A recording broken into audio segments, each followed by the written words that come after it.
In 1946, archaeologists working at Karatepe found this monumental inscription. In it, the author records that he serves a king named Awaraku of the house of Muksas.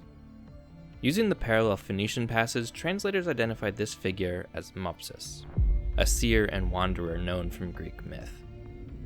And the discovery has led to numerous questions, including, is this confirmation of the historicity of a Greek myth? And more generally, what is the role of myth as it relates to understanding the past? Let's dig in.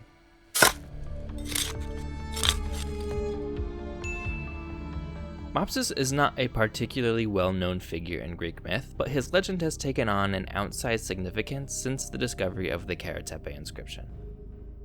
This is not because of the intrinsic historical significance of Mopsus, but because this is an important case study where a figure known from Greek myth can be independently attested in historical and archaeological sources, allowing us to observe the process by which a real historical individual became mythicized, and shows how myth can preserve cultural memory of real historical processes.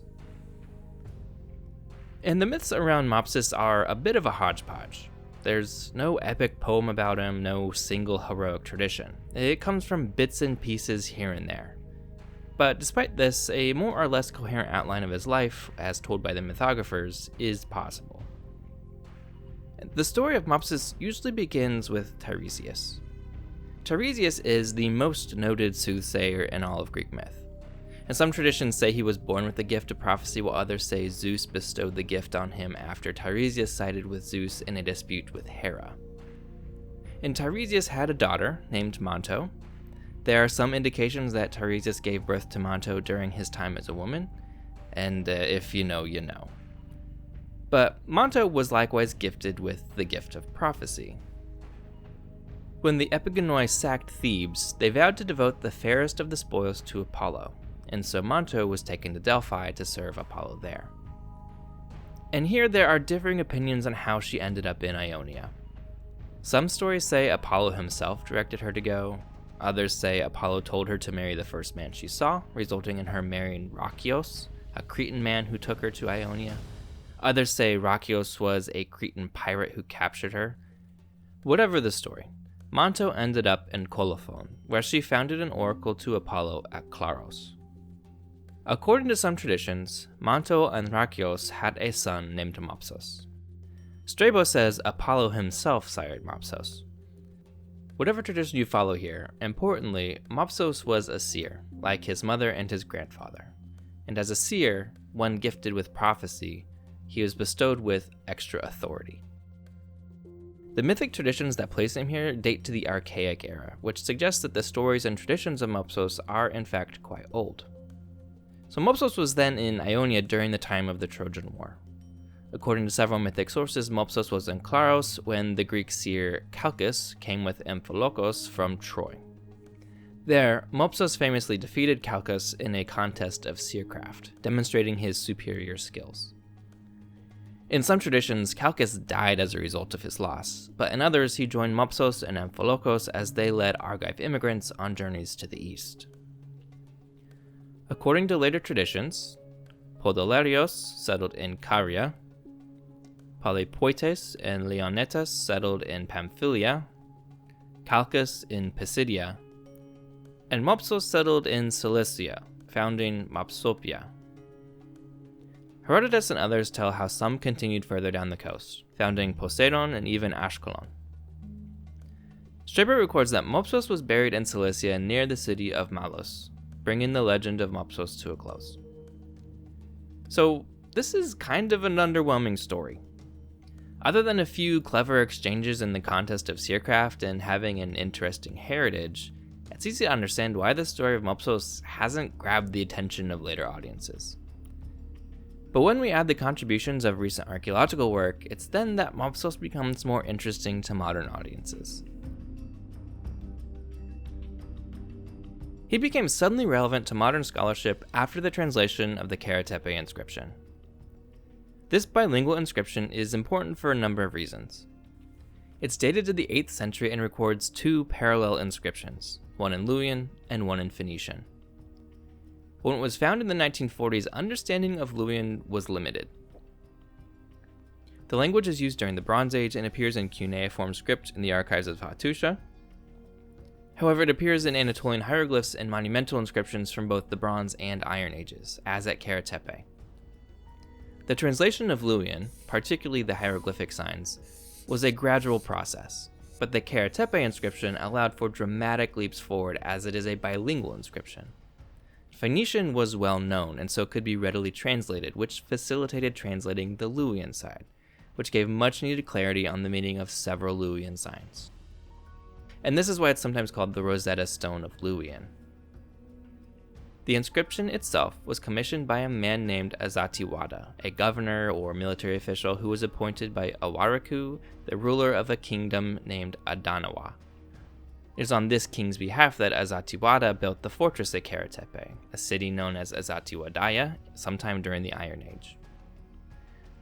The inscription tells how Azatiwada brought prosperity to the country. He extended the country's territory eastward and westward. He expelled bad men from the country so women could walk the roads without fear. He also tells us he built the fortress so he could protect the country and the house of Mopsus. Just as a quick aside, the proposed historical context of this inscription is kind of interesting in that it is in an unsettled period following the death of Sargon II. In the 8th century, the region of Cilicia was a client state of Assyria, as were several surrounding kingdoms. Assyria and the rising polity of Phrygia had established a détente, securing borders between the two kingdoms in southeastern Anatolia. However, in 705, Sargon campaigned into the kingdom of Tabal, either to put down a rebellion by that kingdom or to ward off invasion from the Cimmerians, and our sources aren't particularly clear which. Whatever the impetus, Sargon was killed in 705 and his body was never recovered. This was a momentous event in Near Eastern history and had serious repercussions for the Assyrian Empire. Namely, it triggered rebellions of formerly loyal vassals and client states. The entire Neo-Assyrian world experienced some measure of disorder. In Cilicia, it's plausible all Assyrian authority was gone for a time, resulting in a period of unrest, which one scholar has likened to anarchy. It's likely into this power vacuum that Azatiwada was able to reassert control. The bad men in the inscription may then be Phrygians who were capitalizing on Assyrian weakness, or Cimmerians pressing their advantage following Sargon's death, or even anti-Assyrian forces within the kingdom. Whoever it was, Azatiwada was successful in restoring order and re-establishing the ruling dynasty of Mopsos. Now, this name Mopsos appears in the Luwian inscription as Muksa. The parallel Phoenician inscription uses the consonants M, P, and Shin, the consonant that makes the sh sound, and translators link this name with the Greek Mopsus. But this would not be the only reference to Mopsus or the house of Muksa. An inscription on a statue found at Sinakui is attributed to this king Awaraku. The statue depicts the storm god, variously Tarhunza or Baal, riding a chariot driven by bulls. And there's an inscription between the legs of the bulls written in both Luwian and Phoenician. The inscription identifies the author as Waraka, descendant of Muksas, king of Hiyawa. The parallel Phoenician inscription lists the king's name not as Waraka, but as Uriki. In Neo-Assyrian inscriptions, an Uriki is known as a tributary of Tiglath-Pileser III and is a king of the kingdom of Kue. This Waraka is further known from the Inchirli inscription, which marks the gifting of land by Tiglath-Pileser III to Waraka. This inscription records how the Assyrian king transferred some land to Kue, or the Danunian king, on the border of Gurgum after Waraka assisted Assyria during a rebellion in another Syrian kingdom. The name of this kingdom is known by different names depending on the time and language in which it's written. Assyrian sources generally call it Kue. The Seba Aristoge inscription, which is in Phoenician, refers to the kingdom as Kawa, but other Phoenician inscriptions refer to the kingdom of Adanawa or Danunians. These terms are usually in parallel with Luwian sources, which generally use the term Hiyawa, as in the Karatepe inscription and the Sinakui inscription. Though Adanawa is also used in Luwian inscriptions, but it's possible the Luwian may be differentiating between the kingdom of Hiyawa and the city of Adana. The earliest references to this kingdom actually come from the Arsus I and II inscriptions, and are attributed to Shuppiluliuma II of the kingdom of Wollaston or Palestine, and date to the late 10th century. In those inscriptions, Shupiluluma states the city of Adana opposed him and he routed the land of Hiyawa. Many, though not all, linguists see Hiyawa as an apheresis of Ahiyawa. That is a linguistic process where initial sounds are elided from words, creating new words. And this is a pretty widely accepted position, which would make this kingdom, in its earliest attested linguistic form, essentially share a name with the Hittite name for the Mycenaean world. One Akkadian text found at Ugarit refers to Hiyawa men, which again many take to be the late Bronze Age aphericized form of Ahiyawa. And if this is the case, the context of the letter is the king of Ugarit being requested to provide payment to Mycenaean mercenaries. Though I will note some scholars point out the term Hiyawa men lacks any determinatives, so Hiyawa men may be a category, not an ethnic or place identifier. So while there isn't complete consensus, generally from these data points scholars surmise a kingdom was founded in the Cilician plain by a man later remembered as having the Greek name Mopsus, as the name Muksas is often cited as the Luwian rendering of the Greek name, and the kingdom was named Hiyawa, likely in connection with the name Ahiyawa, the Bronze Age Anatolian term for the Mycenaean world. However, it's a bit more complicated than that. This is because Mopsus, it turns out, is not just one name, but a cluster of similar names across multiple languages, and it's not entirely clear how they relate to one another. The textual data we have shows Mopsus or Muksas was apparently a somewhat common name in the Late Bronze Age. The names Mokoso and Mokwoso appear in Linear B tablets from both Knossos and Pylos. The name is apparently not Greek, as there's no clear Greek etymology, but it came to be used in the Mycenaean world. It's proposed to be a pre-Mycenaean Aegean name. A similar name, Mu'ukshu'ush, is mentioned in the Hittite text generally known as the Indictment of Maduwata. This text was written during the 15th century by a Hittite king to the king of Ahiyawa, also written as Ahiya. The text describes the exploits of one Maduwata and how he is causing trouble for the Hittite king in southwestern Anatolia. And a particularly broken portion of the text is this name, Mu'ukshu'ush, but because of the context, we can't be certain if it's to be associated with the Ahiyawan world or with the Western Anatolian world. And put simply, we have what appears to be a cognate name of Mopsus, something like Mukshush, but we can't be certain from the context if it's a Greek or Anatolian individual. Now obviously Mopsos and Mukshush, even the Linear B Mokoso, are different. And linguists debate how the Greek name may have been transliterated between languages. And some scholars argue that because of how different phonetic values are translated between languages, the Anatolian forms of Mopsos are derived from the Greek original or pre-Greek original, and so we have different iterations of that one name. However, others, and what seems to be a growing consensus, see that most instances of the name in Anatolian, including the growing corpus of Lydian and Phrygian sources, are not related to the Greek name Mopsos. This is because of which sounds are present in the Mycenaean name, and a translation to Luwian ought to be something like Mukusa, but that's never attested.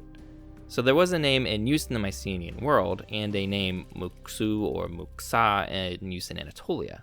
So in this view, there was a name in use in the Mycenaean world, Mokwoso or Mopso, and a name Muksu or Muksa in use in Anatolia, and these names are distinct and unrelated.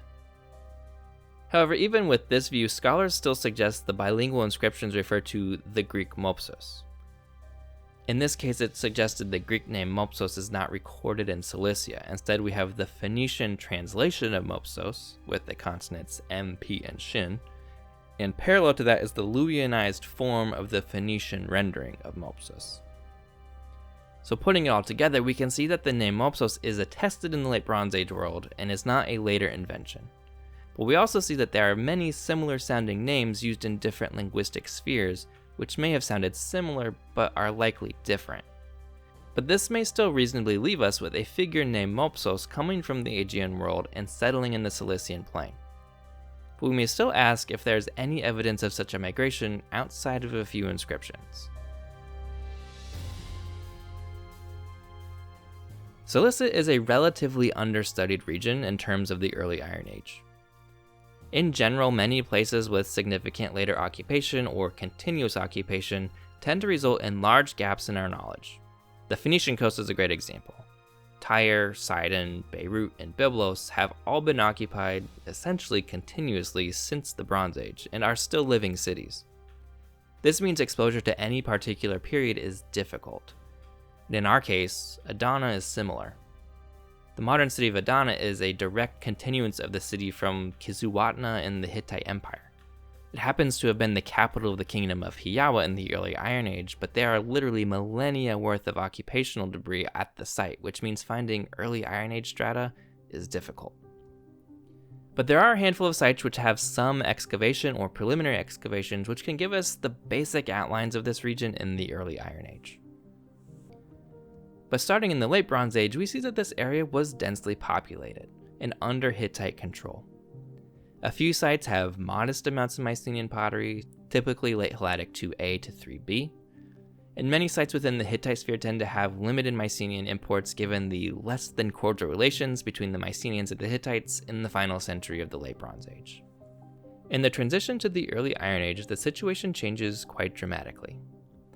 Surveys and excavations have identified several sites with late Helladic 3C pottery. Late Helladic 3C is the term used to classify Aegean ceramics made in the 12th and early 11th century, and locally manufactured examples are often associated with Aegean settlers at sites like Tel Tainat and in the Philistine Pentapolis. In most cases, the late Helladic 3C material found in Cilicia has a sandy fabric and matte finish, which is dissimilar to the late Helladic 3C examples from the Aegean, and so this is much more characteristic of both Cilicia and Cyprus. Excavations at Tarsus have revealed the final strata with Hittite ceramics was destroyed. Now on this city, a new one was built that was characterized by late Helladic 3C pottery and what has been called hastily constructed architecture. A so-called apsidal building has been linked to similar style buildings in the Aegean, and Aegean-style cooking pots have also been found, which all point to newcomers from the Aegean cultural world settling at Tarsus in the early Iron Age. This phase quickly gave way to a stratum which was characterized by Cypro-Cilician painted pottery, style of pottery which characterized Cilicia in the early Iron Age. But we see local style pottery existed alongside both the late Helladic 3C and Cypro-Cilician, suggesting the local population was not replaced, but coexisted with the newcomers. Kazanli-Hoyuk was excavated in the 1930s, and significant quantities of late Helladic 3C pottery was found at the site. And it's been suggested the site may have served as a port for Tarsus, so this is perhaps not surprising. Mersin also had late Helladic 3C pottery found at the site, and most of the excavated sites in Cilicia have Aegean-style ceramics appearing in the early 12th century. At nearby Sali, we even see, following the destruction of the site at the end of the late Bronze Age, there was found not only late Helladic 3C pottery, but indications of a temple or cultic site in an Aegean tradition.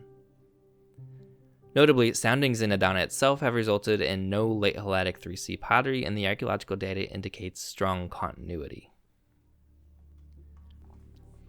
At Kinnik-Hoyuk, classical Issus, the site underwent significant changes between the late Bronze and early Iron Ages, but not related to the introduction of foreign ceramic traditions. The city was destroyed at the end of the late Bronze Age and was newly settled early in the Iron Age, but the new settlers were apparently focused on processing animals, and in the word of the excavators, pottery manufacture was casual and permanent architecture was unnecessary. The change is thus less about foreign culture and more about a new way of life. The excavators suggest that these newcomers were pastoralists and were not foreigners, but locals who settled at the site.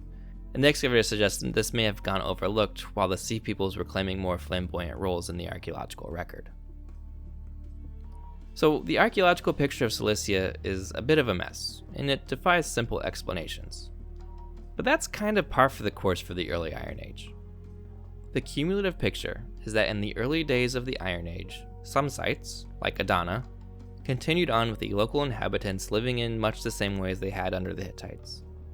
Other, more peripheral sites experienced changes, as at Kinnik-Hoyuk, where new people, but not foreigners, settle at the site. Other sites show evidence of foreigners, presumably from the Aegean, settling in the region, sometimes peaceably and sometimes not. But the local population remained alongside the newcomers, and this is perhaps why Herodotus describes the inhabitants of Cilicia as sub-Achaeans, or perhaps more accurately as mixed Achaeans. And this is exactly the kind of mixed, unstable world that Greek myth later flattens down into simple stories of heroic migration into silent populations devoid of agency. When we pull everything together, myth, history, and archaeology, we can piece together a coherent narrative that works with all the data. The hypothetical reconstruction would suggest that in the waning days of the Late Bronze Age, a man named Mopsus traveled from the Aegean world and eventually settled in Cilicia. He likely brought with him some of his countrymen who settled alongside the local Cilician population, which had not only their own material culture but own linguistic traditions. This may be seen in the introduction of locally manufactured late Helladic 3C pottery. The introduction of foreign foodways with the Aegean-style cooking pots especially points to the introduction of a new population. The land they settled in was in the midst of crisis, with socio-political institutions that had governed the land for centuries now suddenly gone. In this environment, it's hypothesized, Mopsus was able to establish a small polity, named after their homeland of Hiyawa, and this polity would be led by his ancestors who would trace their lineage in the house of Mopsus. The kingdom would survive well into the Iron Age, and given its location and the diversity of linguistic traditions there, the name of the founder and the kingdom itself would evolve and change over time from Hiyawa to Kue. And while this is an interesting exercise in comparing history and archaeology, I think the real contribution here is the element of myth. And this to me raises interesting questions about the role of myth in examinations of history and archaeology. 100 years ago, Mopsus was an obscure footnote in Greek myth, but now he's moved from myth solidly into debates on history. And I think it's a valid question to ask whether this is a fluke, that this is the one and only time we can see this pattern, or if it's worth thinning the boundary between examinations of myth and history. And I'm not the only one to ask these kinds of questions. The scholar Margalit Finkelberg has addressed some of these questions head on. She argues myth played an important role in the formulation of Greek identity over the course of the Archaic period. She suggests that what came to be thought of as Greek is a created cultural identity built on shared language, forged genealogical connections, common political and cultic customs, and a shared mythic tradition. In regards to myth, she emphasizes that myth in the Greek Iron Age acts to narrativize cultural memory of real historical events and trends that happened at the end of the Late Bronze Age. The real Bronze Age world saw an intermixing of people and languages which persist as cultural memories, which become myth. Put simply, Finkelberg is inclined to see Greek myth as a repository of cultural memory. Not all scholars buy into Finkelberg's model. Some still see Mopsus as a fluke, an annoying coincidence that encourages people to take myth more seriously than is prudent. But I think there's a lot to be said for her model. Troy was once thought to be Homeric fiction, until Schliemann excavated Hisarlik. And then names of heroes of the Trojan War appeared in Hittite texts. Alexandru signed a treaty with the Hittites. Atarsia is a historical leader of Hiyawa, a figure many linked with Atreus. And the name Achilles is known from Linear B sources. But even outside Greek myth, figures and events once thought to be purely fiction have proven to be anchored in reality. Gilgamesh was just a myth, but most scholars now accept a historical Gilgamesh. Certain events in the Baal cycle have now been linked to real events, namely a possible tsunami which damaged the city that may have been mythologized in the battle between Baal and Yam. Now with that being said, we ought to exercise caution when we consult myth in examining history, and for a number of reasons. First off, the Epic of Gilgamesh may have had a historical king at its root, but the myth as it exists likely tells us very little about him. Personally, I doubt he was 2/3 divine and 1/3 human. Myths are mythic after all, and even if we accept some myths may have a historical memory to them, we must acknowledge a long process of development and mythologizing which may distort any historical memory beyond any hope of recognition. Secondly, though, is the danger of missing what many myths are communicating. If we focus on the Epic of Gilgamesh for what it may tell us about Gilgamesh, we may miss what is communicating about kingship, mortality and legacy, and the search for meaning. After all, the longevity of these stories is not only due to their anchoring in historical memory. So, returning to Mopsus, it's a worthwhile question to ask if this is a unique, never-to-be-replicated confirmation of a mythic figure as a real person, or is Mopsus just the tip of the iceberg? How many more mythic figures are anchored in memories of real historical people? I suspect we'll never know for certain. What I do know is that when we use all of our tools, archaeological, linguistics, history, and yes, myth, our understanding of the past stands to be enriched. In the end, Mopsus does not collapse myth into history, and nor does he rescue heroic legend from fiction.